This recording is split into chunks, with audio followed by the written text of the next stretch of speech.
আমাদের সবচেয়ে বড় সমস্যা দুর্নীতি, সব শেষ করে দিয়েছে।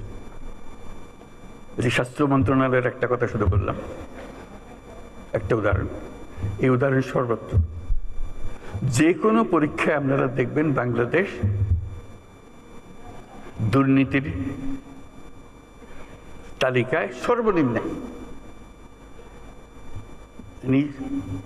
সততা বলে আমাদের আর কোনো জিনিস নাই, শৃঙ্খলা বলতে আমাদের আর কোনো জিনিস নাই। কাজে এই দুর্নীতি থেকে বাইর না হলে এই কোনোটাই হবে না। আমরা আজকে অ্যাডমিনিস্ট্রেটিভ সার্ভিসেসের সমিতির সম্মেলনে এসেছি। কাজে এই দুর্নীতি কোথায় আছে, কিভাবে আছে, তাদের অজানা নয়। এবং এটা ছাড়া, এটার থেকে উদ্ধার পাওয়া ছাড়া বাংলাদেশের কোনো গতি নাই।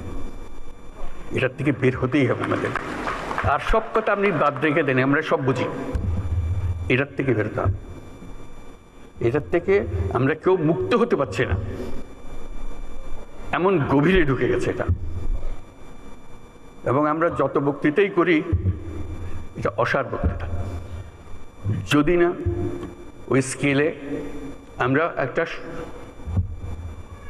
সৎ জাতি হিসেবে নিজেকে প্রতিষ্ঠিত করতে না পারি।